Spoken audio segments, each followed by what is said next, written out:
from a bunker in the heart of the Ozarks. A podcast that thought echolocation was what we had to do to clean up the podcast audio and post. It's Sif Pop. Welcome to Sif Pop Weekly, streaming live most Saturday mornings or available to download later in your podcast feed. Unless, of course, you're a patron. Patrons get perks. Patrons get those perks. Woo! Woo! I'm your host, Aaron Dicer, and he faces a choice to hunt and consume movies or die. It's Andrew Ormsby, ladies and gentlemen. It's a little Morbidius. Oh, boy. Each week we'll chat about movies, TV, and whatever else from the pop culture universe is on our minds. And please welcome our guest this week. She shot a brilliant movie called Tiles of Love while working at Home Depot. It's Alice, ladies and gentlemen. G'day. We actually don't have Home Depots here. No, you don't. What are they called there? What are your big department, your big home supply Hardware stores called? They're called Bunnings Warehouse, and they're the best place to get snag, so a sausage and bread barbecue. They have barbecues there all the time. And it's the best place to go. What did you call it? Snag? Yeah, snag. You know, snag on the Barbie. Yeah, of course. Yes, we know. We do snag on the Barbie. Everything's on the Barbie here. Yeah, of course. We do a snag on the Barbie. For your reference, there are no shrimp on the Barbie. We don't call them shrimp, and they don't go on the Barbie. So wait, you don't grill shrimp? You don't barbecue shrimp? No, it's prawn. It's prawn. I mean, we do, but it's not like prawn on the Barbie. Find sausages. Yeah, like it's not. It's a specialty thing, you know. But it's a prawn. It's not a shrimp. Thanks, Jim Carrey. Yeah. Sorry, then. She made a brilliant movie called Tiles of Love while working at Bunnings. It's Alice. So there you go. Thank you. Bunnings sounds a lot, friendlier than Home Depot. I want to go to Bunnings. Sounds great. If you ever come down, Andrew, I'll take you to a Bunnings. Yay! Don't worry about the Opera House or all the stuff people know about. Right. Take you to a Bunnings. I mean, half of my life is spent in a hardware store anyway, so it's I'd be at home. I do want to mention a couple things right off the bat. Number one, thanks for those who are watching live.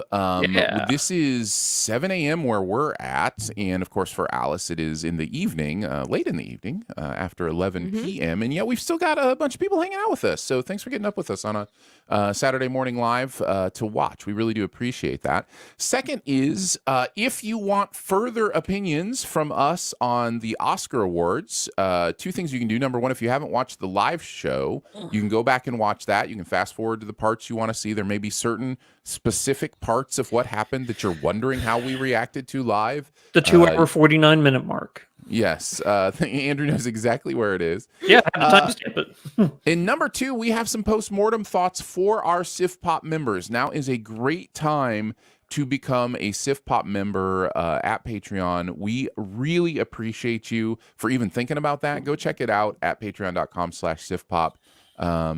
But the three of us kind of recorded a little bit of postmortem. Yes, we talked about the slap a little bit more, but we also wanted to... dead? What's that?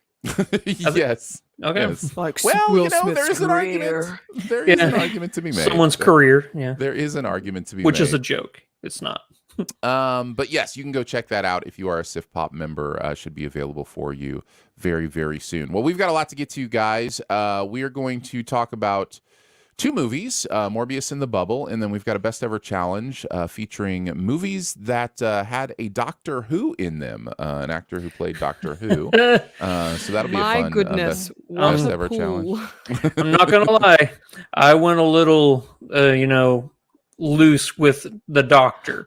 I didn't know, Andrew. There's so many movies. When I say that, they all technically played the Doctor. Okay, all right, that's fine.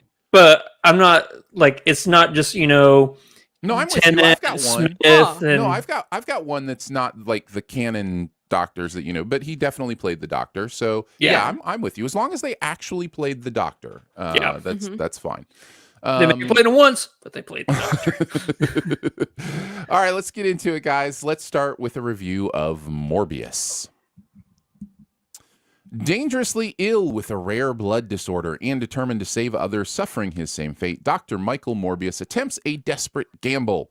What at first appears to be a radical success soon reveals itself to be a remedy potentially worse than the disease.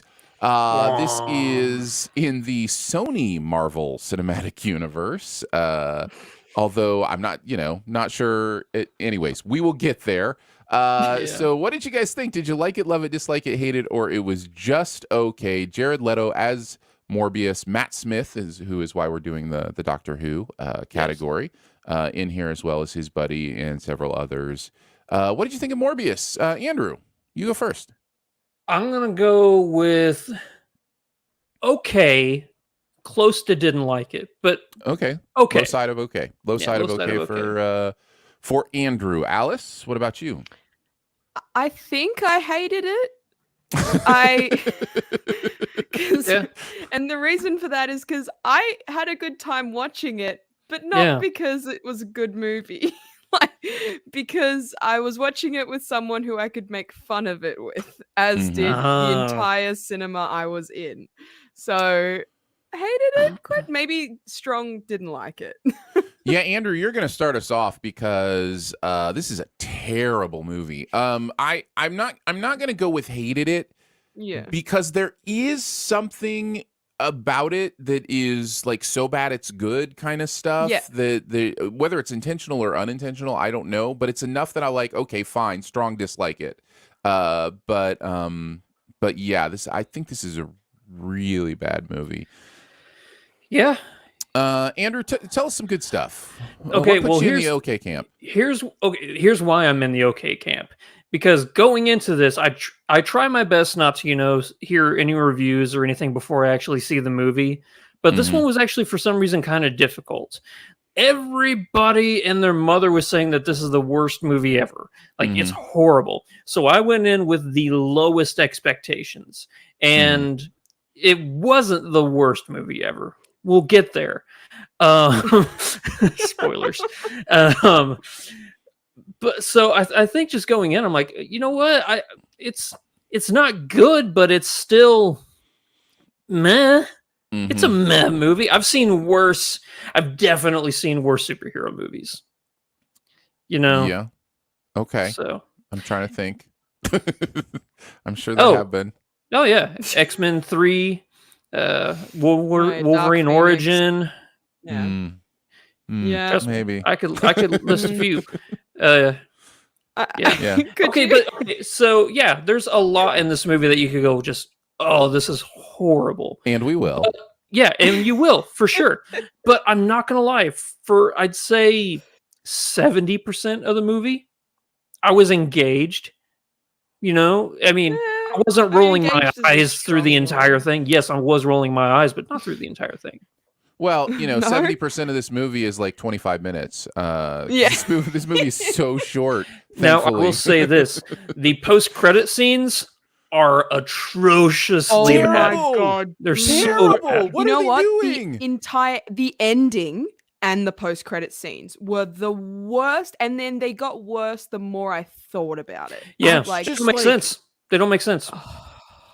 Listen, my very first words after this movie were Sony just doesn't get it. They don't understand what makes it work. They think what makes it work is just that they live in the same universe and bring that to the front. That's not what makes it work. What makes it work is you fully develop characters and then you let those characters play together. And Sony, they just don't know how to develop these characters. It's... what Sony also doesn't know how to do? Have a plot and a story has a 3-act structure. Like Venom and Venom Let There Be Carnage were good.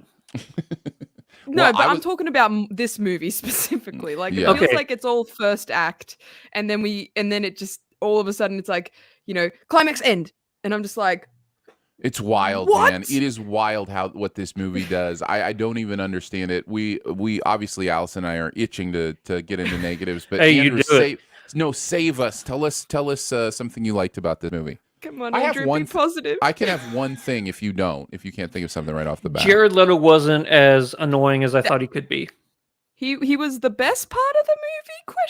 But he was so Melba toast. Like he was so nothing. Like here's the thing. Here's what I've noticed about Jared Leto over like the past 4 years. Ever since he won that Oscar for Dallas Buyers Club, he has somehow got it in his head that in order to be a good actor, you have to be out there. You have to be extra, Mm-hmm. you know? Third.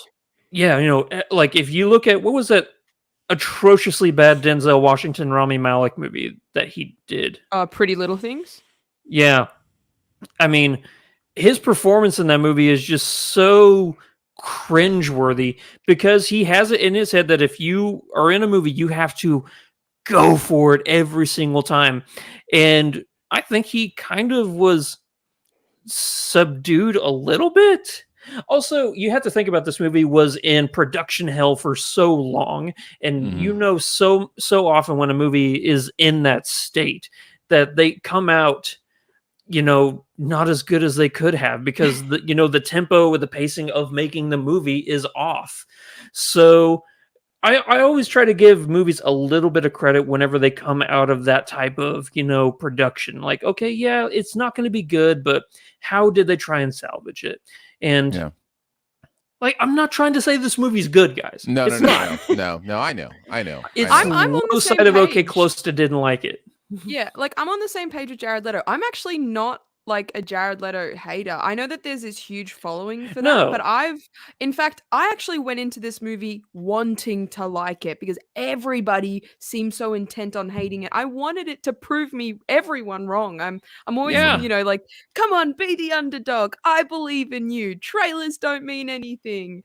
And then like, but like, I like Jared Leto. I mean, when he's in the right role, like for example, I'm watching We Crashed right now on Apple TV Plus, and he's fantastic in that. Him and Anne Hathaway are amazing, and so he can do it. It's just I don't know why he did this. It's just that there's questions, and to be honest, it's not just him. Why did Jared Harris sign on for this? Does he not read scripts? The man just did Chernobyl. Like, what? I think a lot of people say, "Ooh, Marvel." Money? Okay. It's not real Marvel. but some people could have thought it was, I mean, with as much as Sony is trying to get into are they trying to, I'm not even going to start that conversation whether they're trying to get into the MCU or not. I know what they're trying to create something that's as successful as the MCU because I think they want to prove that they can. It's clear what they're trying to do. I mean, they basically just wrote their statement on the page and had it read in the post-credit scene. Like, it's just like, here's the thing. They're doing exactly what Warner Brothers was doing with DC, and they're not listening to what the people want.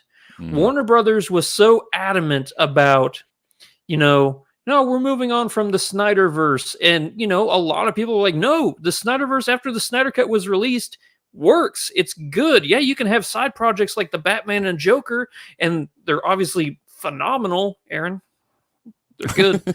They're really good. Whatever. Yeah, Power of the Dog's bad, but Joker's good. Sure, whatever. Yeah.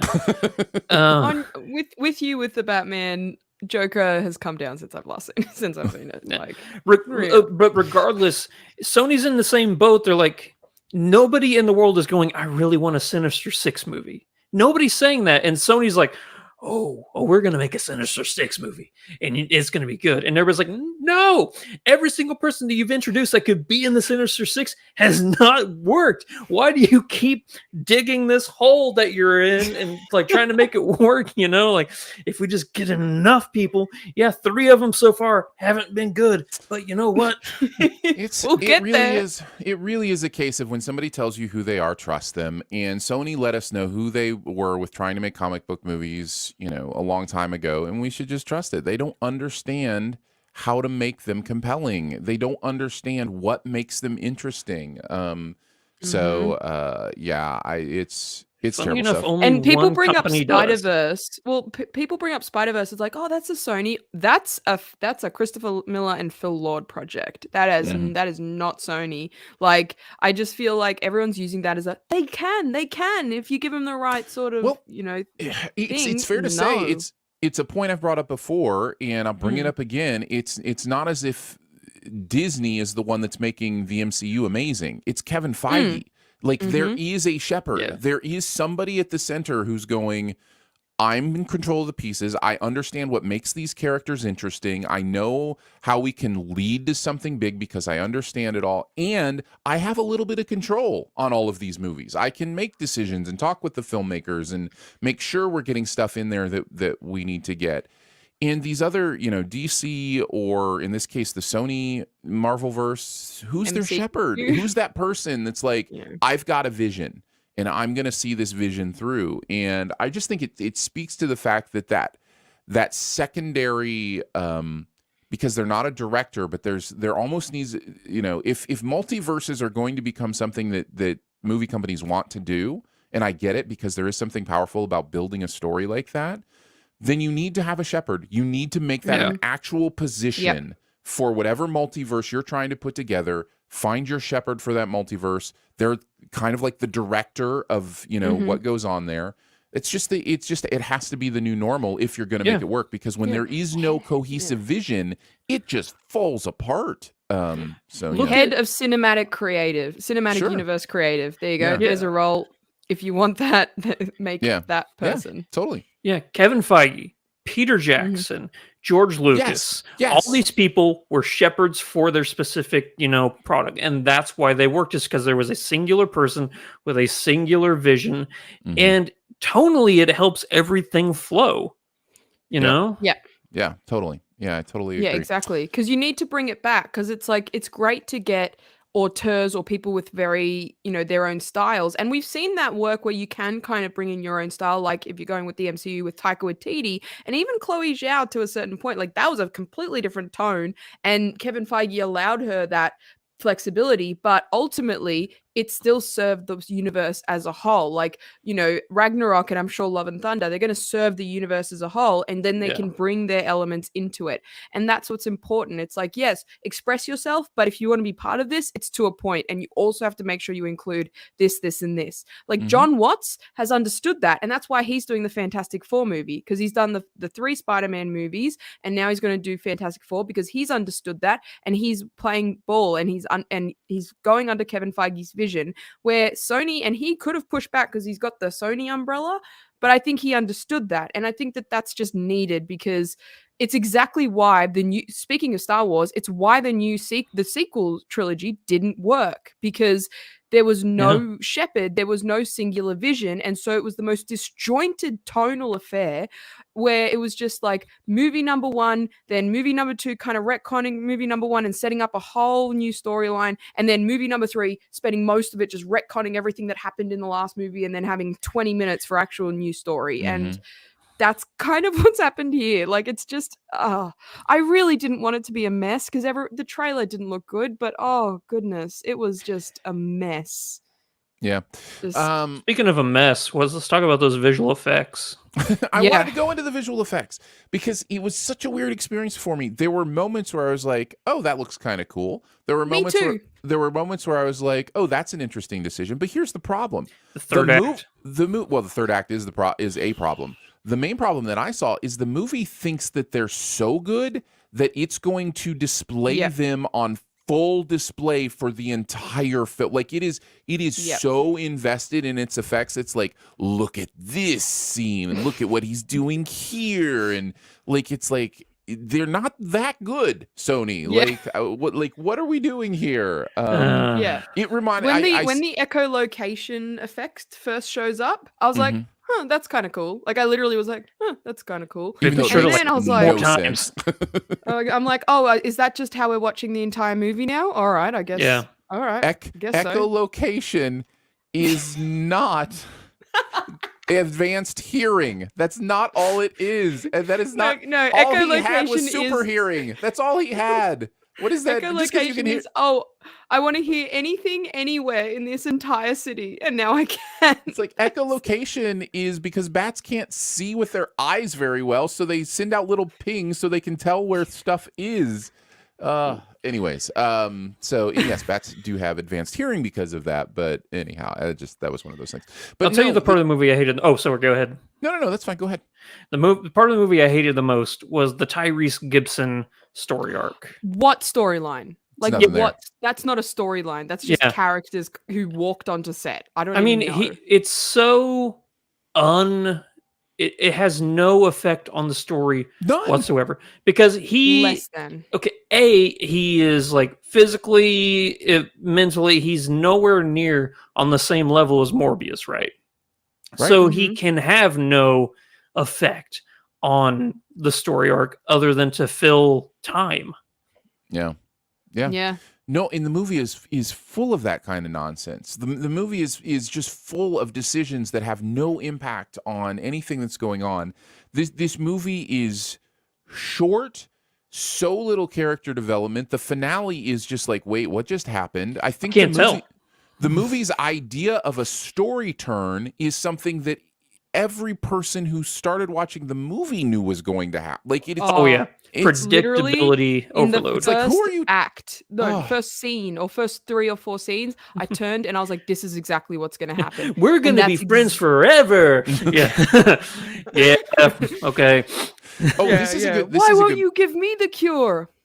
This is a good point for me to say this, I think, and give a little bit of ammunition to somebody who liked this movie.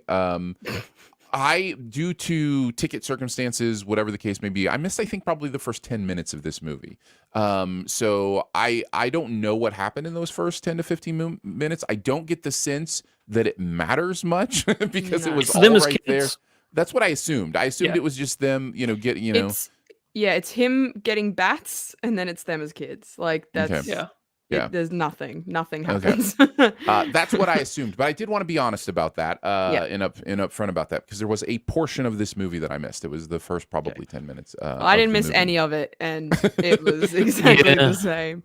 So no, there was definitely that. And also, No, go ahead.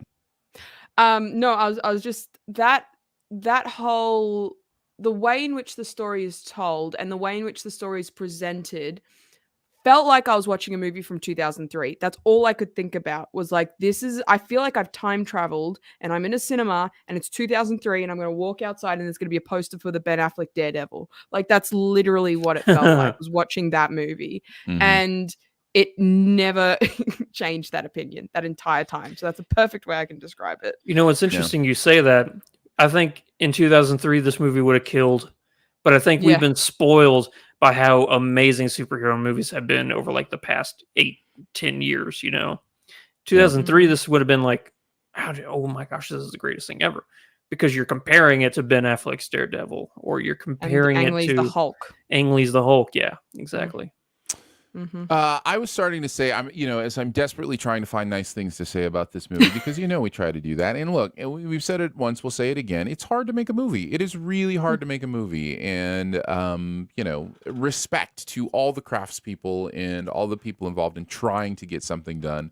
I never think there are people going, let's make a terrible movie. I just don't think that's, at the very worst, there are people like, I kind of give up. Maybe, that happens. But for the most part, everybody's trying to do something amazing and putting a lot of work into it. And I always want to say that. So I do try to look for the good. As I try to search for the good in this, I tried to be, okay, what is this movie trying to say? Does it actually say anything coherent? It doesn't. But it makes an effort at some sort of sibling rivalry theme. Like it's trying to make some sort of effort at like what it means to have, a relationship with someone that is like a, brother, and to have to deal with what happens when you fall apart. The problem is, we've seen that done a billion times in a billion better ways. And the fact that it makes no effort to put any kind of depth to that, any kind of nuance on that, is just why this movie is, it's bad on every level. Don't get me started on the one female character and romantic subplot, because that was... Alice, get started. Go. Because wind up. Let's go. Oh my God. Like, if you ever want to see something being forced into something that does not work, watch this romantic subplot and the female character, Dr. Bancroft, who's literally there just to push, like, she's basically just there to be fridged. That's her entire Mhm. purpose in the entire Mhm. movie. And it's so frustrating because they also really, really ham-fist this whole sexism thing at the Mhm. beginning so that you don't feel bad when ultimately these, you know, these thugs, like something bad might happen to them or whatever because they're bad and they're sexist. And I'm just gonna go like, downstairs and demean everybody. I'll be right back. yeah, I'm just gonna hold my gun exactly. and demean people. Yeah. But her entire purpose in the film is not to have purpose, because if you take her and her entire like presence out of the movie, no change. You know what the change is? It's a Well. shorter movie. I get out of the cinema faster. That's the change. Yeah. So Yeah. that was just insulting. I'll just say that. No, I thought the same thing, and they're actually both there's a moment Dr. with Bancroft. her, and there's a moment with Harris that I think we're supposed to really hit us, and it's like so. Who cares? Both times, because the movie hasn't done any work, has done no work to get us to that place. I mean, Jared Harris is just a good actor, so you're upset whenever he's not on the screen anymore. I'm just upset that he's in this movie. I'm like, come on, man. And then there's so much better. Then there's like a 3-second moment with her towards the end. Oh yeah, that's just like, my god, do not. Who cares? And like, so what? We kind of knew probably maybe you were going to do that, but why do you just like this? It's just like this movie doesn't understand how to use its characters. Like, you know, why do I care that this is happening? Why am I invested in it? Why does it matter to me? And the answer is it doesn't. You haven't done anything to make any of this matter to me. Yeah, that's rough. It's rough. I think I'll just end this with, don't pay for this movie. Wait for it to come to streaming if you really want to see it. Get your best friend over. Get yourself some, you know, alcohol, your favorite kind of alcohol. Get some popcorn. That is the best way to watch this movie after you've downed some of that alcohol, because douse that the popcorn in the alcohol. Yeah, I totally understand. That'll be the best way to experience it if you're a completionist and you're like, well, I have to watch it because I have to complete the Marvel. That don't pay for it, guys. No, you'll be fine. Yeah. I will also say we're not going to be spoiling this. So if there is anything spoiler wise that you want to tiptoe around to say, whether it be the end credit scenes or whatever, I honestly don't feel like talking about this movie anymore. There's not a lot more to say. But yeah, go for it now. All I'll say is that there are so many regarding the ending. There are so many threads that are literally they're just moments, just story moments that you never get to see happen. They're just set up. I'll say there's something around a coma. No idea what happens there. Mm-hmm. There's something around I'll say in the investigative element of the movie. Don't know what happens there. Just in general, and then we just have the after credit scene, and you're just like, wait, how did it get from the end of the film to this? I thought that what happened to let's say the second solution, right? There was that moment of tension. Guess didn't end up happening. I don't know. It's like the film was like, too hard. Credits. That's just what the film did. Like it was so. I literally, and it was something I just kept thinking about. I was like, wait, what about this? Wait, what about this? Wait, what about this? And I was just like, oh, wait, what about the entire film didn't have an ending? And then again, the climax, the way in which, let's say, didn't have a beginning, middle, and end.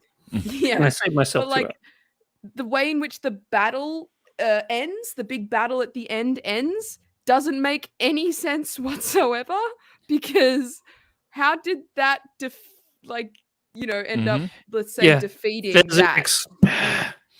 He's been throwing things that are like 15 tons around, yet something that weighs less than a pound. Yeah. Mm-hmm. And theoretically, he should be able to control. Anyway, so no thought. I don't even think. Did anyone proofread this script? Like a single Andrew? time? What about you? Any final thoughts?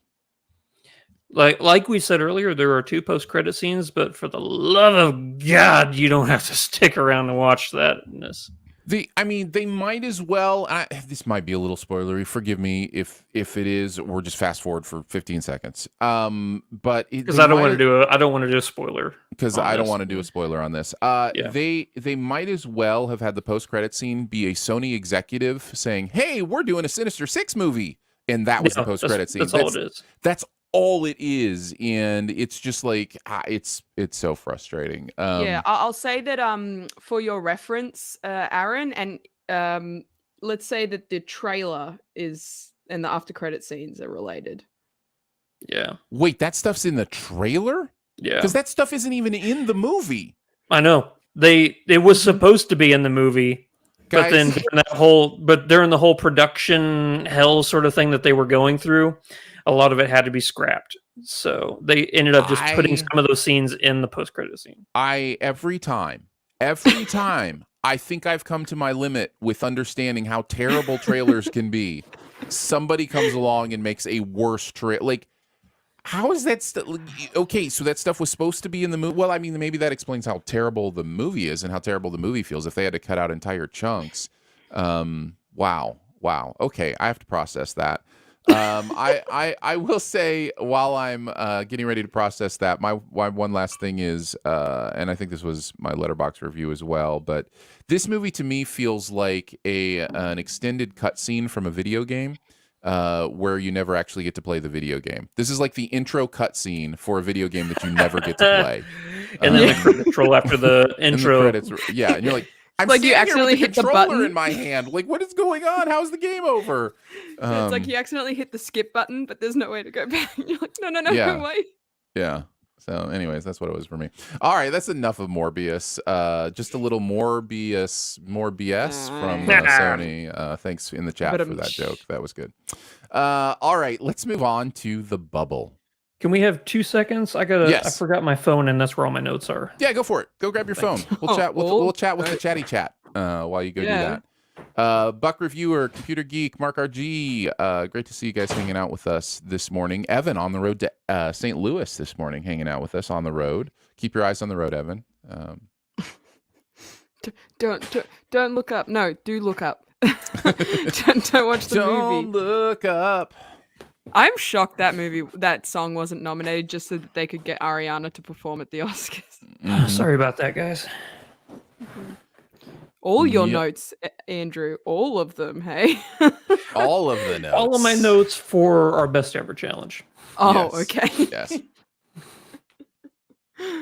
All right. We're ready to get back into this. I think I said, did I introduce the movie already? You introduced the movie. Okay. All right. Here we go. I think. Sneaking out, hooking up, melting down, the cast and crew of a blockbuster action franchise attempt to shoot a sequel while quarantining at a posh hotel. This movie stars everybody and comes to us from Judd Apatow and is somehow not 2.5 hours long. So what did you guys think about this movie, The Bubble? Did you like it, love it, dislike it, hate it, or it was just okay? Alice, you get to start this time. I really didn't like it, almost hated it, but I don't know if I've got enough passion in me to hate it. I'll go next. Yeah, I'll go next. I'm going to go with low side of okay. Really, really want to say didn't like, but I laughed too much, I think, to land in the didn't like category. And for a comedy, that's what it's trying to do, is make you laugh. So mission accomplished a couple times for me. So I'm going to go with low side of just okay. Andrew, where are you at? Well, I'm not going to say that I hated this movie. I'm going to use a speakerphone to tell you. I hated this movie! Very nicely done. Yeah, so I think maybe it sounds like I liked it the best. Yeah. So I guess I get to go first and talk about how amazing this movie is, how incredible this terrible movie is. I think why I laughed is because everybody here is game. I think if I had to settle down on one reason I didn't hate this, one reason I didn't think this was the worst movie ever, it's because everybody is there not only to have fun, but to just to really go for it. And they really go for it. Like, this movie is insane. Like, the choices it's making, the things that it's doing with its characters.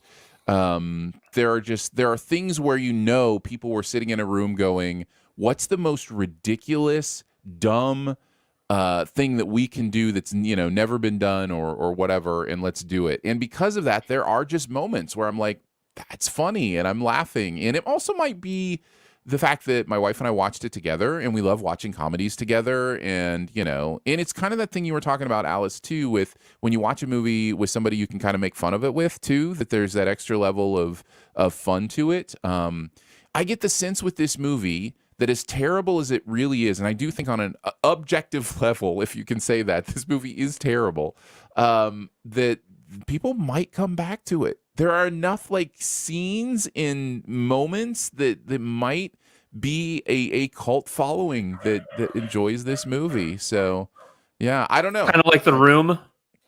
Yeah, possibly more on that spectrum. But I don't know. We'll see. Alice, give us some thoughts. I think this entire movie was a ripoff of Tropic Thunder. Am I wrong? Yes, it is. But it does everything worse that Tropic Thunder did. Yeah, it's literally the same premise, and it really hits that home towards the end of the film, where I was like, wait a minute, this is just Tropic Thunder. Mm-hmm. But before we get into that, because I know we like to start on the positives, I thought the first TikTok dance scene was funny. I like the first one. I thought the premise was, the concept was really interesting, and I think they could have really done something with that. Did they? No. And then I thought the guy who played the health officer, he was funny. I enjoyed him. The skinny British guy?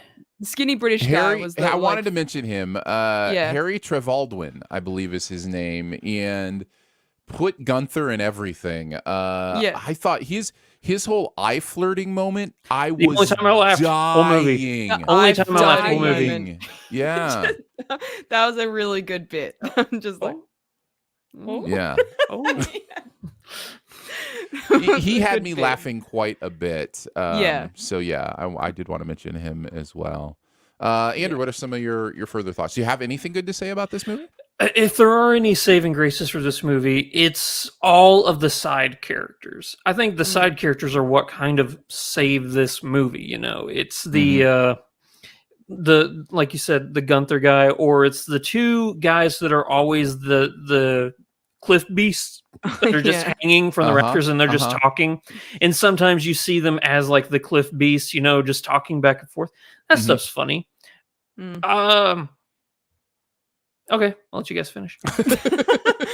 I mean, I went through my positives. Aaron? I don't know. I think everybody has moments. I dig David Duchovny. I really dig him. I think there's just something. I like everybody in this movie. Self-effacing about him. Keegan-Michael Key is really funny in some moments in this movie. Pedro Pascal, I've never seen like this before. Like he's game to really have some fun and do some fun stuff. I don't know. Yeah, I like everyone in the cast. I love Karen Gillan as a Doctor Who fan. She's got my number for everything. Hey, that's our other Doctor Who tie-in. Good job. There you go. See, it all makes sense. I thought that was on purpose. Of course it was. Of course it was, Alice. Everything good is on purpose. Everything bad was accidental. You know this. But I've always loved Karen Gillan. I love Keegan-Michael Key. Maria Bakalova. I was so excited to see what she'd be in after Borat 2, and then Pedro Pascal. I love all these people. Yeah.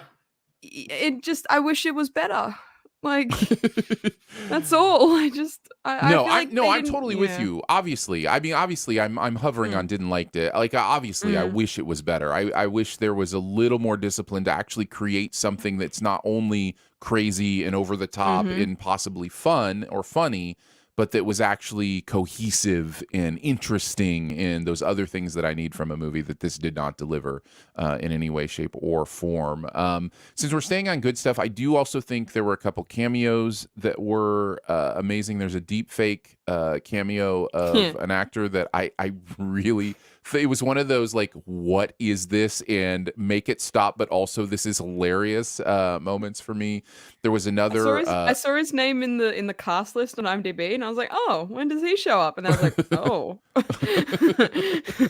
Yeah, okay. And then there was another cameo that was, I don't know, I really, really enjoyed it, but it was Is it just the Why Are You Running? Yes. Yeah, Where, good. and I don't know. This movie had enough of those moments that I felt like I couldn't really say I didn't like it, even though I'm fully aware it's not really a movie. Like that is the common theme for our reviews today. Neither of these are actually movies. They are just collections of frames of moving images. They You know what this movie felt like to me? It felt like a really long SNL skit. Sure. That's what it felt like. Yes. Like it felt like it was a lot of like an SNL cast that was just been like, oh, just do a bunch of skits, but kind of make it all tie in with this theme and like, the pandemic. And it was just so chaotic, but also not very intelligent. And so, yeah, that's just really what I was left with. And then, especially towards the end, I was just like, oh, they're just doing Tropic Thunder, but now. Oh, I'd rather watch Tropic Thunder. Genuinely never put that together, but you're 100% right. You're absolutely 100% right, both of you, to say that this is a lot of Tropic Thunder, and Tropic Thunder did it a lot better. Tropic Thunder does feel like a cohesive movie. It does feel like it's taking you somewhere, that there's character movement and but understands it can be ridiculous at the same time and over the top. Yeah. Here was my issue, is the fact that if I'm comparing it to Tropic Thunder, what Tropic Thunder did is it made me like the actors, like the people playing the actors. Like, if I love Tug Speedman, I didn't like whoever, I can't remember anybody's name in this movie. Carol Cobb. Carol, yeah. I loved Robert Downey Jr.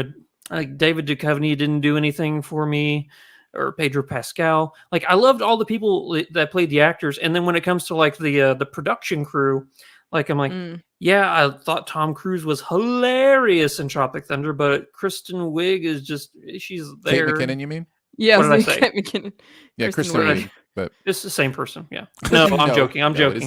No, it is not. No. But no. Yeah. But yeah, Kate McKinnon, like, I love Tom Cruise a whole lot more, because he was a more, dynamic, out there character, It's like this movie was saying, hey, being an actor, they don't really, appreciate, everything, But then the movie transitions to, oh yeah, you're supposed to feel bad for these characters now. I'm like, well, what is the movie trying to say? Is the movie trying to say that production for movies is awful, or is it trying to say that, these pampered people should not be pitied? Because it's two different things, and the movie's trying to say both at the same time. And I don't know. Think it is, yeah. It's when you have conflicting messages like this, it just makes for a messy movie.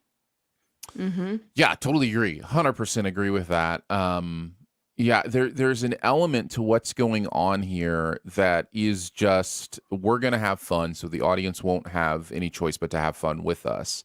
And Challenge accepted. Enough. Yeah, it's just not enough. It really isn't. Like, I don't want to come away from this, saying that it works, because it doesn't work, and it shouldn't work. And we expect more. It feels very patronizing and parental of me to say, but it is that feeling of, I expect more from you, Judd Apatow. I really do. I expect you to deliver something that is. I was shocked he made this movie. Yeah. Like, really? This is easily his worst movie that I can think of. Yeah. Easily. Yeah. Oh, I just thought of something good I can say about this movie. Shockingly, I think the visuals, like the CGI of like the Cliff Beast, is pretty good. Like maybe better than a Sony movie that we just talked about. Just about to. That was my next point. Was I think seeing this after seeing Morbius, elevated it for me, and there was an element of when they were doing. I found the whole bit about like them, like the finished movie product, but it was their act, but their. I found that really funny, like when they were hanging on the cliff or whatever. Get the immersive look at like when they're filming and stuff. Okay, For whatever reason, they finished that CG for the botched take or whatever. I think it's so I know why they did it. So we as the audience understand like what this movie is trying to be. Like it's the next Sharknado. That's all this movie is. It's like saying, we're making the new Sharknado series. No, I think really. I think it's Jurassic Park. I think it's making fun of Jurassic Park. Like the font is literally the font is definitely same. The font is literally the Jurassic Park font. And then it's just because there's like 7 of them now or something, right? So if we're talking, I feel like we're talking maybe about two different things. But if we're talking about what the movie itself is supposed to represent, yes, it is absolutely a Jurassic Park type, because it's not Sharknado, because Sharknado isn't a 6 movie, big studio in theaters making millions of dollars, kind of thing. If you're talking about what this movie is trying to be, which is what I thought you were saying initially. I think this movie is trying to be satire. I think it's trying to do what Don't Look Up did and just be over the top and ridiculous and point at Hollywood and say, we understand we're idiots and we understand what makes us idiots. But do they? I don't know. At times I think so. I thought that they were going to do that, and I was like, oh, that'll be funny. Like, they think that they're suffering, but they're obviously not. But then, you're right. You said your point earlier where it's like, but then they kind of make them the heroes because of their quote unquote suffering. Yeah. And that's the problem with me is that I didn't, similar to you, Andrew, I didn't like any of the characters. I especially really didn't like Karen Gillan's character, Carol Cobb. She was so unlikable as a character, extremely unlikable, but not in like a funny way. Correct. I don't feel like it was in a funny way. I feel like she was meant to be, I feel, the main character that we followed and empathized with, because, she has these personal issues and then she's on set and, these things are happening and she's trying to fight for freedom and everything like that. But the whole time I'm just kind of like, can you just stop? Just film the movie. Like, I'm on the crew side. Like, I think you might be right. And we would only know if Judd was sitting here with us and we were able to kind of pick his brain, and poor guy would have to hear us say all this stuff about his movie that he poured his blood, sweat, and tears I'll text into. this a review to him. But only he would be able to say whether or not we were supposed to like Carol, because I'm not sure. My instinct is that all of the actors we're supposed to hate. I think this movie wants us to hate all of the actors. I think it wants us to like the staff and the people around. I think they're supposed to be our eyes and ears and our ability to. That could have been a good movie. Connection. But I don't know. I don't think we're supposed to like any of the actors. Like as soon as like this Mr. Best character shows up, like the whole dynamic of the movie changes. Bizarre. Yeah. So, who shows up? What are you talking about? Mr. Best, the head of security guy. Oh, yeah. That he changes things, doesn't it? As soon as he shows up, like there's a 180 and like, now we're supposed to feel sorry for the actors. I'm like, I just spent the first hour of the movie doing what you told me to do and not like these actors. I don't know. I think maybe the intent is that we're still supposed to we're not supposed to feel sorry for them. I think the intent is maybe we're supposed to feel good about, like, we're supposed to think they're getting what they deserve. What? I know. Listen, I don't know. I'm just telling you, I think that makes more sense than, now they're the heroes of this. Like, after like what happens to Leslie Mann, I'm like, I mean, like we're still supposed to not like these people. This is I think we're supposed to go ha ha ha. Look what happened. Like, but I didn't. I know. Oh, this is horrifying. Again, intent is so hard to prove, but like, it makes so much more sense to me that was the goal than the goal was to create empathy for them. Because you're right, the entire movie seems to be about how terrible they are.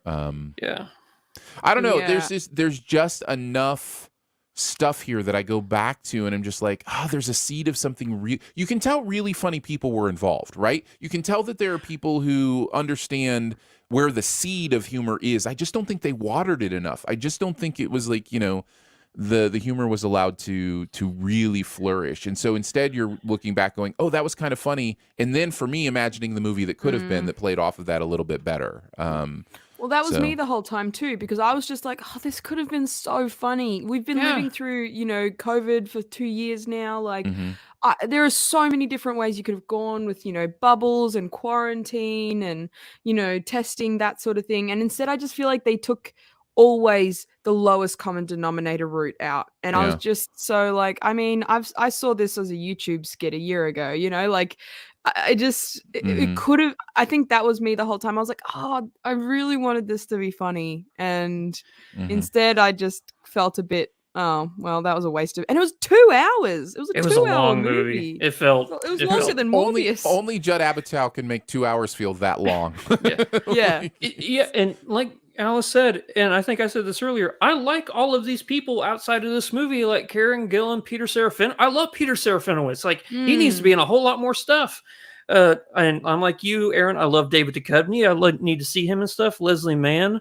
And this movie did introduce me to some people that I'm actually kind of looking forward to seeing in other stuff. Now, the Gunther character, I'd never seen him in anything else, but I want to see him. So, yeah, this movie had, I think it's the destruction of potential that infuriates me so much. Like, this could have been so much better. Yeah. I agree. Yep. I don't really have too much else to say about the bubble. So I think we can go ahead and move on. Nice. Let's go ahead and move into the best. Put it on your watch list for Netflix. What's that? Everybody needs to watch it. Put it in your watch list for Netflix. Yeah. You know what? Honestly, it is kind of one of those movies where I'm like, it's terrible, guys, but honestly, probably watch it because.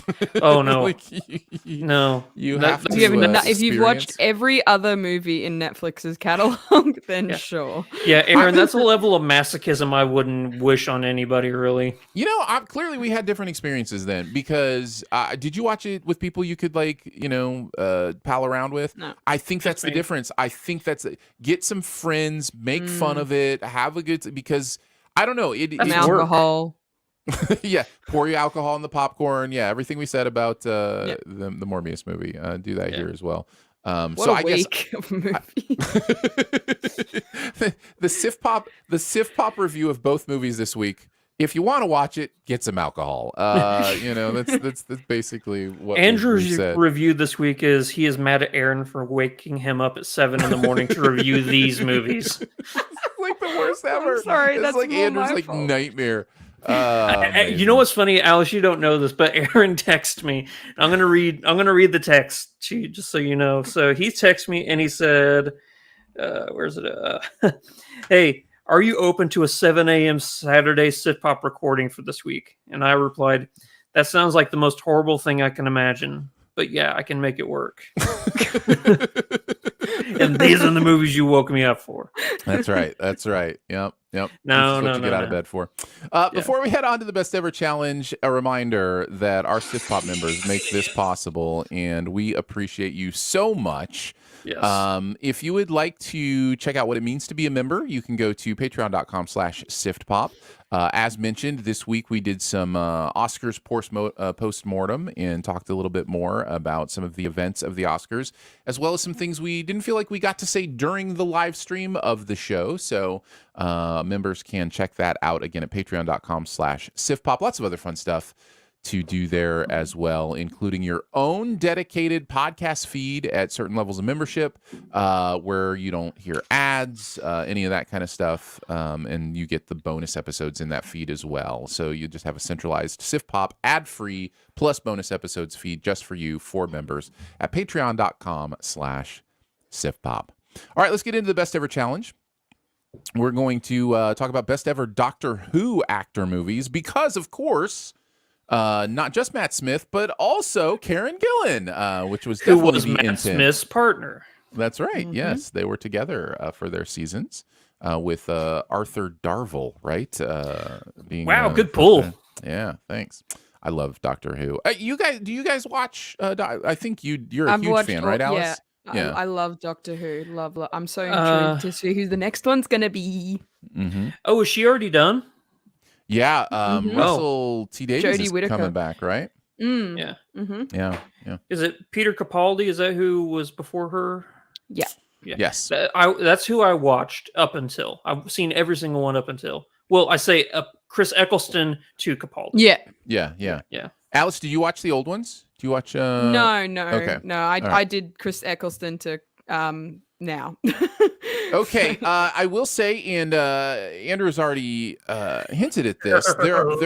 There are many actors who have played Doctor Who outside of the show canon, and so we may be including some interesting ones in that. For my top 5, I have a different actor for each of the 5. That was not necessarily intentional; it just worked out that way.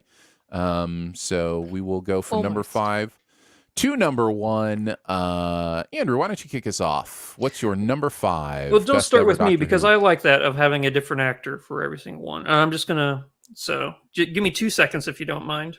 Oh, you're gonna redo it so that you have a different. Because I only have one actor who I doubled up on. So, but it's my number 5. Sure, so if you don't mind, we'll start with Alice and go around the other direction. So, Alice, who's your number 5? I also have a double up, but I'm sticking by my list. So my number 5 is Snowpiercer. So the Bong Joon-ho movie, and it's got John Hurt, who did play the Doctor in the special, The Day of the Doctor. He played the War Doctor. Yes, he did. I love Snowpiercer. I watched the show, even though it's nowhere near as good as the movie. I've said this before, I'll say this 1,000 times. High concept sci-fi, you've got me in the cinema chair. Like, I'm a huge high concept person. I'm a huge sci-fi person. And this is pretty much just, perfect for that. And it's thrilling, it's exciting. And John Hurt plays a pretty integral part of the film.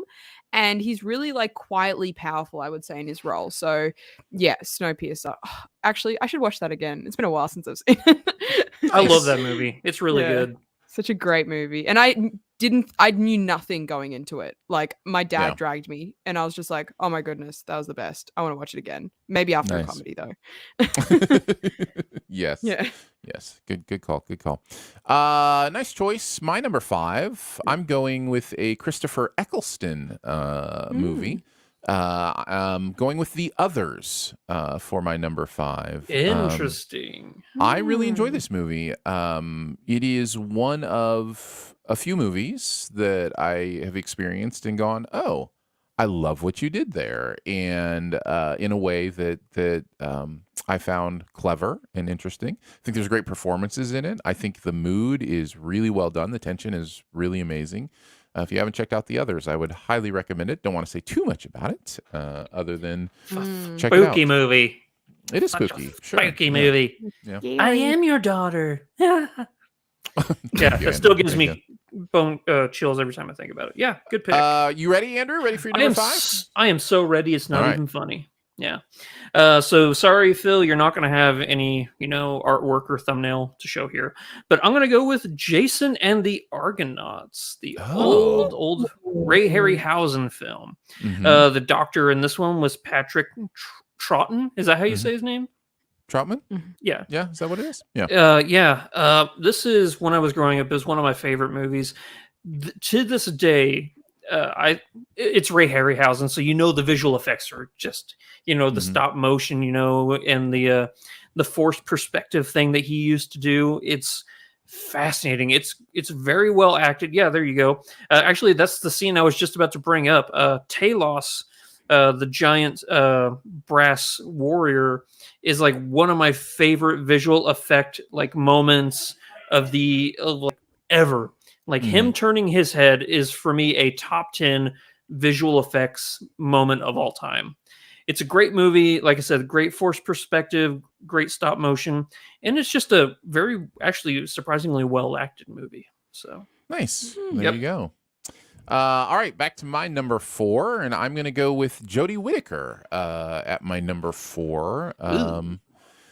She was in the movie Attack the Block, and I really enjoy Attack the Block. If you have not seen this movie. You've not only got Jodie Whittaker in there, but you've also got John Boyega in one of his first roles.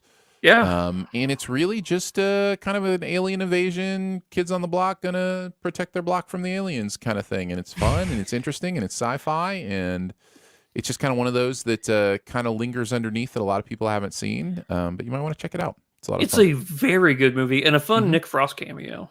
Yes, definitely. So that is my number 4. What about you, Alice? So my number 4 might get trumped. It's Peter Capaldi in Paddington 2. Yes, that will get trumped. Yeah. I thought so. Yeah, and I think I reversed the direction all of a sudden. I think I think you were supposed to go before me. Okay. That's okay. You really wanted to talk about Attack the Block, and I'm not one to talk about Jodie Whittaker and Attack the Block. So we'll get it back on track next time. Okay. Andrew, what about you for your number 4? Oh, are we at my number 4, or did somebody else? Are. I got trumped. Oh, okay. Well, this is where I have my Chris Eccleston movie. And it's not the others. It is 28 Days Later. Yeah, I figured you might have this on there. Yeah, I mean, if you can count it as a zombie movie, which I say do, it's fine. Just because it's called the Rage Virus doesn't mean that these aren't flesh-eating people. It's the best. People of flesh eaters. It is the best zombie movie ever made. It's crazy good. I mean, I love I'm having a brain fart right now on how to pronounce his name, because I know it's Cillian Murphy? Is it Cillian Murphy or Cillian Murphy? Okay, Cillian Murphy. I believe. Yeah, Cillian. Yeah. Brendan Gleeson is great in this movie. It's just a really great, and a lot of people may not know this. This is one of Danny Boyle's first movies. Yeah. And I love Naomi Harris, and of course you have Christopher Eccleston in this movie. Oh yeah, the second half of this movie, like after the Brendan Gleeson, scene, which is traumatizing and heartbreaking. Yeah, the Christopher Eccleston movie, because I'd only seen him in Doctor Who. So I'm like, oh yeah, he's here to save the day. He's a good guy. He's a good guy, and then you're like, oh no. Yeah, this movie gets horrifying really quick. Yeah. First time I watched this movie, I started it at 11:30 at night because I had to watch it before uni the next day. That was a bad idea. You didn't sleep, did you? No. Yeah. I read a lot to make myself pass out. Yeah, I bet. All right, on to our number 3s. Alice, what do you got at number 3? All right, this also might get trumped. How to Train Your Dragon. Listen, I'm just going to keep trumping you, Alice, if you keep naming amazing movies. All right. So, that was I a will David trump that. Tennant. I will trump that one as well. But I will now allow you to speak about Paddington 2, because that's what I have at number 3 for me. That is my Capaldi pick for my top 5. Man, you make Paddington, this amazing movie with such a great heart, and it's amazing, and you're like, oh, a sequel, cool, that'll be fun. And then it's somehow even better. Thank you, Hugh Grant, and many others. Paddington 2 is just high-quality movie making, plain and simple. It's just really good, really warm-hearted, really funny, and Paddington 2 is one of... He's the Mr. Rogers of the animated world. I love that bear so much. So yeah, Alice, what did you want to say about Paddington 2?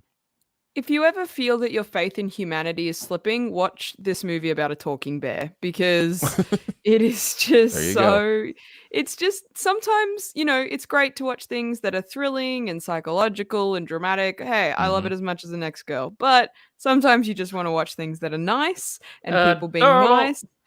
Yeah, and adorable, and you just want to watch a dastardly villain like Hugh Grant, who you can tell is just having the time of his life. It just looks like it'd be so much fun to play. And yeah, I'll admit, I'm sure many people thought that when a Paddington 2 movie was coming out, they're like, all right, well, the first one will be good, and then this one will be mediocre, and then it was so much better. But that's not me saying that the first one was bad. This is just insanely good. So yeah, it's just so nice, and it's such a perfect weekend watch or wind down watch, and yeah, I need to watch that one too. Maybe I'll watch it after Snowpiercer. Yeah, it's a good double feature. I mean, Hugh Grant had a great 1-2 punch with this and The Gentleman. You know. Yeah. Do you guys like Paddington 2 more than 1? What's that? Yeah.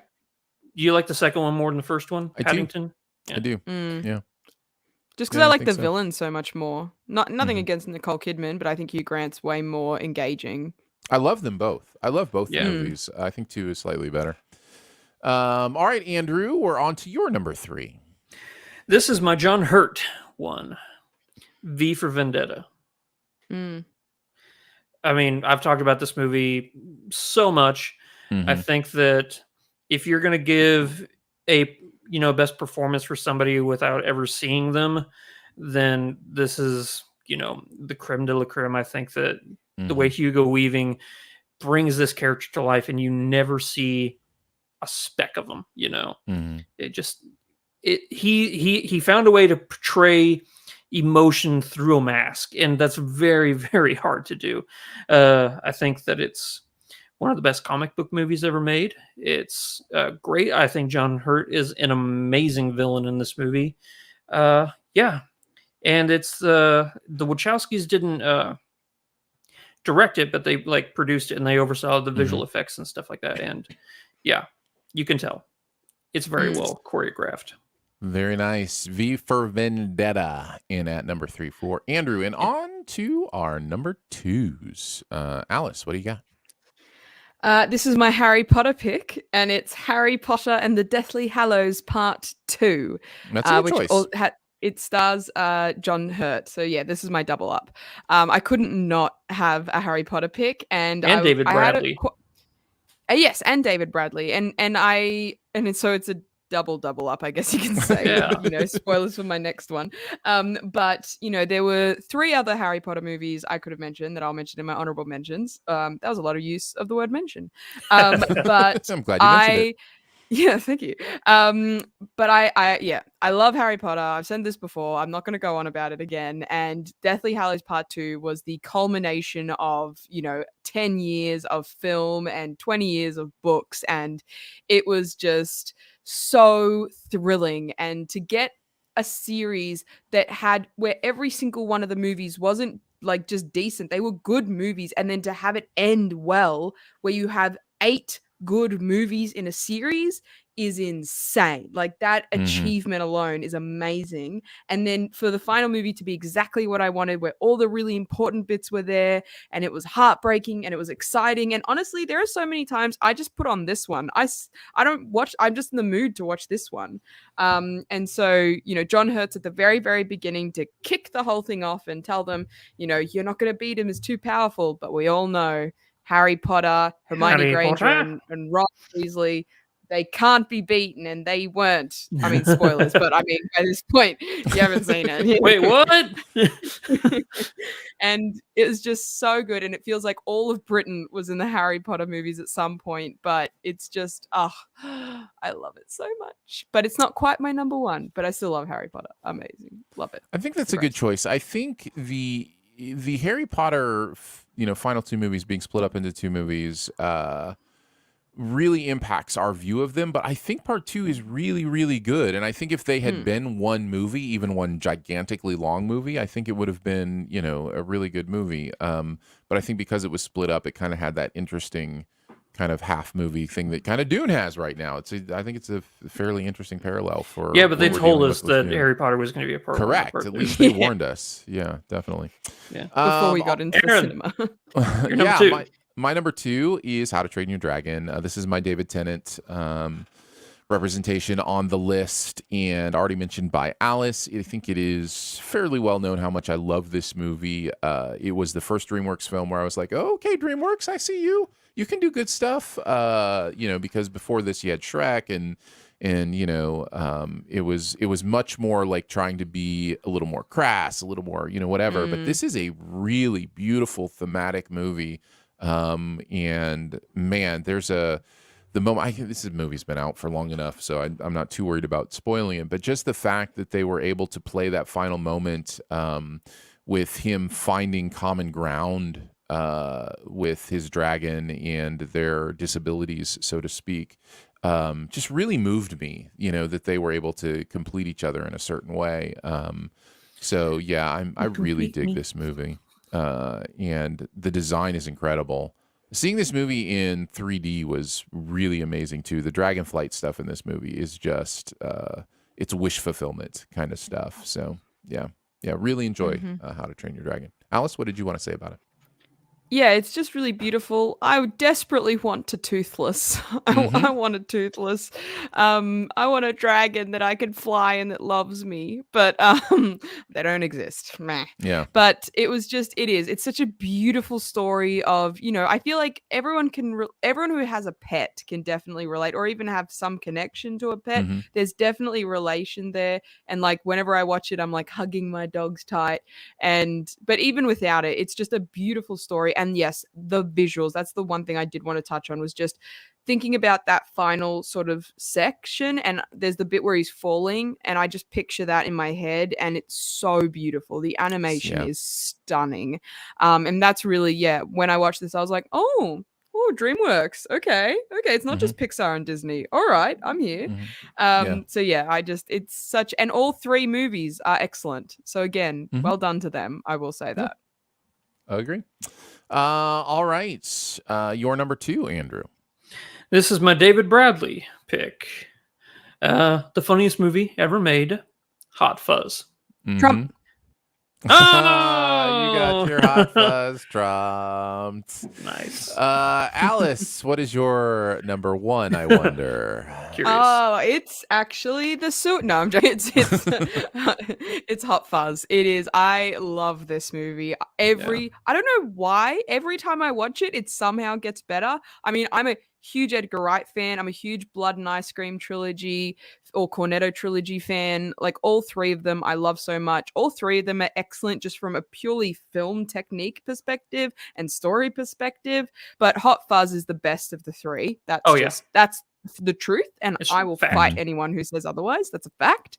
Yeah. And it's just so well done, where it's just genuinely a great buddy cop action movie, but also, yes, the funniest movie of all time. And it's all about the greater good. The greater good. Thank you. I think that the fact that that's just like so peripheral, and it's just so much fun to watch, and there's so many great lines in it where, it's like, Andy, it's just bolognese. It's just, you just want to make fun of it. It's like, oh, you think it's murder. And then watching it, and Olivia Colman's in it. Now she's this huge Oscar-winning actress, but at the time she was just this 2-bit British actress. But that's so many of the cast. And I think that's just so many of the Edgar Wright, oeuvre. It's just so much fun. I love it so much. And David Bradley's character is so great. I think the scene where he's translating, for the old man. Exactly. And he's like, that's one of my favorite scenes. I love it. Yeah. It's just such intelligent humor. That's really, unlike The Bubble, this is really intelligent humor, where it's just using all these little bits where even if you're not from England, you get it, and it's so good. Yeah. Yarp. That's the Hound. I can't believe every single time I watch them, I'm like, that's the Hound right there. Yeah, I know. But at the time, he was just a guy. Yeah. Now he's the Hound. Yarp. Andrew, any further thoughts on Hot Fuzz? Alice nailed it. It's the funniest movie ever made. Yeah. Go watch it now. Yep. All right. So I guess that means it's time for my number 1. Peter Cushing is in at my number 1 with Star Wars. Same. Yeah.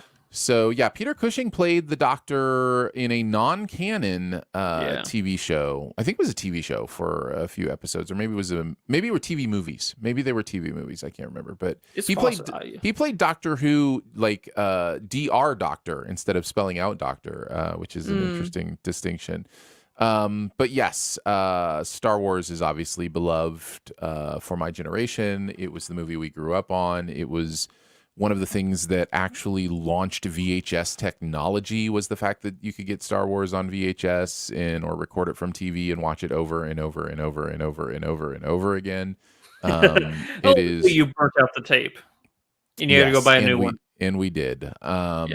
So yeah, this movie is sci-fi world building like we'd never seen before, and pretty amazing stuff. So yeah, I don't think I need to say too much, but that is my number one. Andrew, what is your number one? I said same. Oh, there you go. Yeah. So yeah, talk Peter a little bit Cushing, about Star Grand Wars. Moff Tarkin. He's great. Yeah. There you go. All right, so there's everybody. We like Star Wars on this podcast. That's right. Yes. Let us spend another 5 minutes telling you about this little-known movie called Star Wars. I have 20 honorable mentions. Andrew, so I'm going to let you guys go. We're not going to let you go over 20 honorable mentions. I was just going to I have 12. run down the list. I was just gonna... Guys. All right. I will tell you mentioned. my 4. I will tell you my 4. And then you guys just, spend however long you need to talk about all the amazing Doctor Who movies. I wanted to mention The Pirates, ! David Tennant is in that. That is a really fun movie if you haven't seen it. I love that movie. Tennant is also in a movie called Fright Night, which surprises me how much I enjoyed that. I did enjoy Fright Night. Peter Cushing is in a movie called Top Secret. Yes, that was even one of my mentions. Which is hilarious. That's a Zucker Abrams one, isn't it? Yes. Yeah, I believe so. And then Peter Capaldi is in World War Z, which I really enjoy as well. That was on my list. Yeah. So there you go. There's my honorable mentions. Take it away, guys. I'll let Alice go. Okay. How many did you say you have? Well, now I have 11 because I have. Okay, you go ahead. Well. Yeah, I will say this isn't everything. Like if I'd gone through every one of their IMDb's, I would have been the list sure. 50. A lot of people will play the Doctor. What are we gonna do? No, exactly. But this is I wrote these 12 down and then I was like, that's enough. It didn't come to mind now. No one else. So I'll start off with obviously I mentioned already the Harry Potter. So Philosopher's Stone and Half-Blood Prince both have John Hurt, and then Goblet of Fire has David Tennant. So they were the ones that I didn't mention regarding Harry Potter. History of the World Part 1 is also a John Hurt one. I love that movie. Such a great Mel Brooks movie. And I feel like no one ever talks about it. And it's underrated or underseen. My mum came home with like a bargain bin copy from the DVD store. And I watched it when I was like 12 and I loved it. And so if you haven't seen it, it's great. Pride and Prejudice and Zombies. I really love that movie. Yeah. Matt Smith is in it. I mean, I really like Pride and Prejudice, and I really like zombie movies, so I was always going to really enjoy this one. So it's a lot of fun. I actually think the chemistry between Lily James and the guy that plays Mr. Darcy is fantastic, and Matt Smith is actually really, really good in this movie. Like, he's having a lot of fun. The Suicide Squad, Peter Capaldi. That was almost on my list. Fantastic movie. We've already talked about it at length, so I'll move on. Were you on for that week, Alice? Was that a week? Yes, I was. Yeah. Yes, I was. And then we've got Christopher Robin. So Peter Capaldi's in that one. Love that movie. It's a really nice movie, really. If you like, Winnie the Pooh and you like Ewan McGregor, it's worth it. Alien. Feel like we had to mention that one. That's the one I took off my list so I could have different doctors for each one, because that would have been my number 3. Yeah, a lot of these like almost made my list, and I literally just had to walk away from my list because otherwise I would have just kept changing it. Womb. I don't know if you guys have heard of this movie called Womb, starring Matt Smith. Very creepy. It's this cool movie about. It's got oh god, I went to say Eva Longoria. That's not right. She plays Vesper in Eva Green. Royale, thank you, Eva Green. So it stars Eva Green and Matt Smith. Basically, real quick plot overview. Eva Green and Matt Smith are a couple, and he gets killed. And we're in an kind of, again, high concept sci-fi sort of world where you can bring people back, like cloning exists. And she chooses to use his DNA and clone him. But the way that cloning works is that you have to have a pregnancy, give birth to the kid, and raise the clone like a real person. And so she decides to do that with the clone of her boyfriend, who she was in love with. So obviously, as you can imagine, a lot of moral and ethical questions, especially as the boy starts to grow and starts to look and starts to be her. Do they age at the same rate as at the same rate as regular people? And so she mothers the child, and it's just her and him, but then he starts growing into an adult and he starts wanting to go, and he gets other girlfriends, and there's this like jealousy that happens, and very, very interesting ethic and moral like dilemma movie. I do recommend checking it out. Elephant Man is another one. Yeah. Fantastic film with John Hurt. And finally, The World's End with David Bradley. Had to mention that one. I actually really liked The World's End. Like, I thought it was so much fun. So yeah. Anyway, that was my 11. What do you got left, Andrew? I have 11 more. All right. The Painted Veil.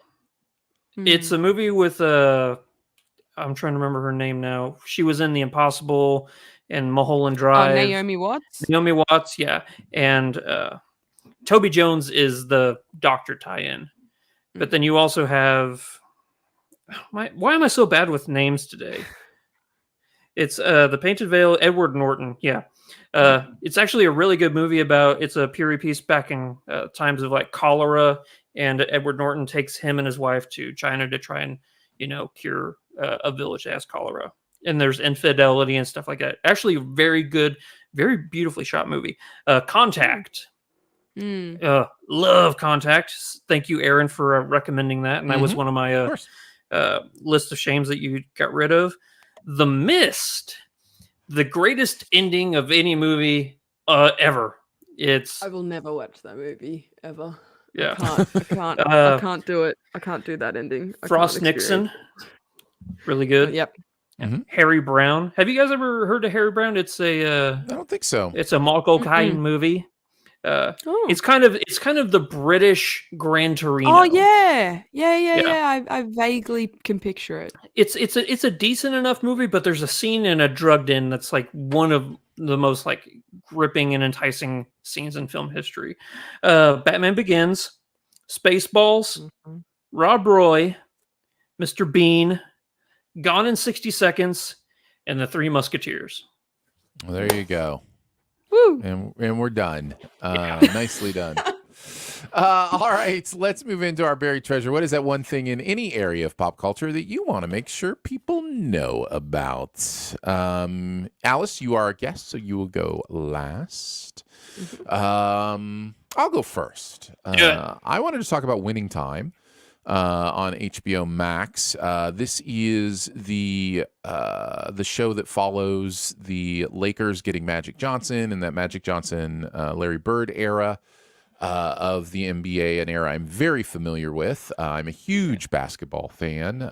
Played basketball growing up and in college a little bit, and just really enjoying what this show is doing. The casting is really interesting, really good, and it's kind of taking an inside look at the real lives of these people. Quincy Isaiah, who's playing Magic Johnson, is just perfect in this. John C. Reilly, who's playing the owner of the Lakers, who came in. Barry Buss or Russ? Yep. Russ Jerry Buss. Jerry Buss, yeah. Yes, yep. Jason Clarke giving a great performance as Jerry West, the former player who was coach of the Lakers for a while. Adrian Brody coming in as Pat Riley, the new coach of the Lakers. Just a really interesting and good cast. Michael Chiklis playing Red Auerbach. Like, this is just full of casting where I'm like, oh, that's perfect. And the basketball is good. So yeah, I'm enjoying it quite a bit. You say that, and the first name that I saw was Solomon Hughes, and he's playing Kareem Abdul-Jabbar. And you said, as soon as I saw that, you said, this is just perfect casting. I'm like, it's perfect. That is perfect casting. It is perfect casting. That is perfect casting. So yeah, this is cast really well. This is brought to us by Adam McKay. I think he directed the first episode as well. Winning Time on HBO, definitely something I would recommend, and I'm enjoying watching. So I've been considering adding it to my queue. I feel like I just need to now. Yeah, do it, Alice. For me, the extra layer, the reason it jumped to the top of my queue is the basketball thing. Like I love basketball. Yeah. I loved watching the NBA. I was a little bit young during the time that this is, but just after this, the Pistons were great in winning championships, and they were my team, and so I was really into the NBA in like the late '80s, early '90s. So this is like mid to early '80s, I'm assuming. Yes, exactly. Yeah. It's at late 70s, early 80s, and it'll probably extend into well, we know for a fact it'll extend into the diagnosis, the HIV diagnosis and For those Magic kind of Johnson. things for Magic Johnson. So it'll extend into the Michael Jordan era a little bit as well. But yeah, I'm an NBA follower, still love watching the games. So yeah, there you go. Andrew, what about you? Well, I don't know if you guys ever played the game Oregon Trail growing up. Yes, yeah, that was like a requirement in school. Like it was a computer It was a fun game, little 8-bit game. You're like, oh, we're gonna go on the Oregon Trail. Oh, you got dysentery. Yeah, oh, you've died of again. dysentery. Yeah, you died of dysentery. Yeah. Well, there's a show out called 1883, which actually is in the same universe as Yellowstone. Yeah. This is like the 1800s, like how they got to Yellowstone. And it's literally taking place on the Oregon Trail. And as you watch the show, you realize, oh, that game should have been horrifying. It's a brutal, brutal show, but it's fascinating with amazing, shockingly good performances from Tim McGraw and Faith Hill. Like, you hear those names, you're like, oh yeah, they're just country music stars. They are really, really good actors. But the shining performance in this is from a young girl who I've never heard of before. Her name is Isabel May. She's the one that we're following. And it's interesting that we see this from her point of view, because it's like, this is a world of wonder for her. She's a young girl, and she's like, she doesn't want to be, like the normal, dress wearing, everything's pretty. She wants to be the cowgirl. She wants to be, but as you're going down this trail, you're realizing, oh, this is not a place for, wonder and excitement. This is a land of pain and horror. This show also stars Sam Elliott, who I don't know when he decided he wanted to be one of the best actors we've ever seen, but he could have done it a lot sooner, because ever since he did A Star Is Born, I'm like, man, Sam Elliott knows how to act. And then I'm watching the show and I'm like, man, Sam Elliott really knows how to act. And you also have another amazing performances like LaMonica Garrett. This show, like I said, it is absolutely brutal. You do not need to watch Yellowstone to understand what's going on, because this is obviously, everything's a prequel. If you have seen Yellowstone, just know that these are the ancestors of the people who, did the Yellowstone show. It is on the Paramount Plus. That's the only way you can watch it, unless you find it on the internet. So there were quotations for those who are just listening around find it. I don't know what that means. I'm totally clueless as to what Andrew might be talking about. It is easily, if we were doing I know a couple months ago we did our best shows that we're watching, and we were ranking, it would have been in my top 1 or 2. It's easily one of the best shows I've seen in a very, very long time. And it's only 10 episodes, so it's a quick binge. I think 40 minutes each. Again, it's a Paramount Plus, so there are content warnings for nudity, language, and violence. So there you go. They really need to show the authenticity of how awful it was going from Oregon to Oregon, I should say. So that's mine. Alice, what is your buried treasure? So, well, as you guys said before, we were talking about the Oscars in our pre-show, and so I thought I'd bring it back, given they're still in conversation, to one of the docos of this year, Ascension. So if you haven't seen it yet, I really, really recommend checking it out. It is a Chinese language, it's set in China. It's a Chinese documentary, and it's basically, the title Ascension is about the fact that the movie climbs the ranks of society, from very low class all the way up to the extremes of the high class society within China. And I'll admit, going in, I thought I was going to be bored out of my mind. It did not sound like the type of documentary that would pull me in. There's no interviews, there's no narration. It's just a documentary which shows you what's happening and then just kind of moves you through the movie itself. But it was fascinating. I will also say the whole thing is only 90 minutes long. So it's also not that long either. But basically, you start out at the very bottom, like I said, at the what is called, I think, the job market or job advertising board for people to go work in factories, and they're advertising it, and it's like immediately it pulled me in because the way they're advertising it are, oh, you get to sit down at this job, oh, you get to come build the new Huawei, I don't know how to pronounce it, sorry, phone, you get $2 an hour, $32 a day. You do not apply if you're one day over the age of 38. Only taking people between the ages of 18 to 38. You get to live on, at a dorm, 4-minute walk from the factory. And like the way they were advertising it as like good things, like there were other jobs where it's like, you have to stand. This is a no sitting job. You have to wear a uniform. Do not have tattoos. Do not have a criminal record. And it was so bizarre. And then you end up in the factory, and there's this whole section. Yeah, it's just it's so fascinating because then as you move up, you obviously see people working in the factory, which is bizarre. Honestly, the whole time it felt like I was watching a dystopia. That's how it was. I felt watching that movie. It was like I was watching a sci-fi thing, And Wow. for example, we go into the middle class where we see students that are about to be international students in Western countries learning how to eat with a knife and fork so that they aren't perceived as outsiders. And then that you see also people training to be like butlers, like English butlers, because international students go to Western countries, watch things like Downton Abbey, and are like, I want that. And then come back to China, and now they've got this whole school of people learning how to be Downton Abbey level English butlers for the higher class in China. And they're literally bringing it up and like teaching them. And then you see these people actually engage in like dinner as they have their butlers serve them. And, they're talking about, oh, look, this is a bell that people in, England used to use to call their servers. And it's just... honestly, it was the most fascinating thing I'd ever seen. Like I said, I went in thinking I'd be bored. I was not bored. And all I wanted to do afterwards was talk about it, but no one else had seen it. So please watch it just so I can talk to people about it. I believe it's airing on Paramount Plus at the moment. Yep. So you can go watch it there, or as Andrew said, find it in quotation marks. But it was honestly one of the most fascinating viewing experiences I have had. And it's just so interesting because there is no narration. It doesn't tell you what to think. It doesn't tell you what to feel. It's an observational documentary. And I almost feel like that makes it more powerful. Yeah, I really do recommend it. Please check it out and then message me because I want to talk to people about it.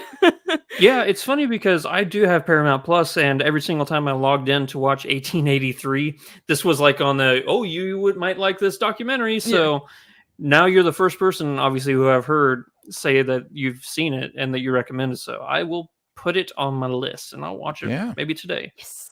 I put it on my list as well. So there you go. That is Ascension on Paramount Plus, 1883, also on Paramount Plus, or Winning Time, which is available on HBO Max. Well, there you go. We did it, guys. We managed to accomplish an early morning podcast. Woo! Well done. Well done indeed. No, you wouldn't be falling asleep. You'd just be grumpy. That's the thing, Hey, I'm tired. Okay, maybe you would be really early morning for me. Really? Yes, it's 1 a.m. That's how early Alice it is. should be falling asleep. Alice needs to go to bed. So let's do this. Thanks so much for joining us today. Sif Pop is part of the Studio DNA Podcast Network. You can find out more about other shows on the network at studiodna.media or by searching Studio DNA in your podcast player. Huge thanks to Andrew for hanging out again today. Oh, thanks, buddy. Big thanks to producer Phil for producing the audio and video show. Thanks, Phil. And thank you to Alice for coming by again today. Alice, thank you. What would you like? Where would you like people to find you on the internet? Yeah, absolutely. So you can find me, as I always say, on Letterboxd and Instagram at Ali G Mick, M-I-C-H.